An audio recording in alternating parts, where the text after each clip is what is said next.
ការណាឌីយ៉ាបែង App ថ្មីទំនើបរលូននិងកាន់តែងាយស្រួលប្រើម៉ូដអេក្រង់ថ្មីមុខងារច្បាស់ធ្វើប្រតិបត្តិការបានលឿននិងងាយស្រួលគ្រប់គ្រងលុយកាក់សន្សំបញ្ញានិងកម្ចីនៅកន្លែងតែមួយកំណត់ឈ្មោះគណនីតាមតម្រូវការរបស់អ្នក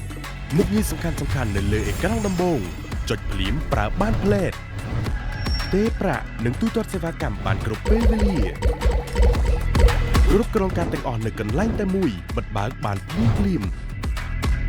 សុវត្ថិភាពខ្ពស់ទុកចិត្តបានគ្រប់ប្រតិបត្តិការ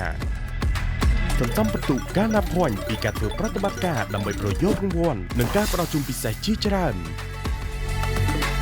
ការណាឌីយ៉ាបែង App ថ្មីបទពិសោធន៍ធនាគារ Digital កាន់តែឆ្លាតវៃ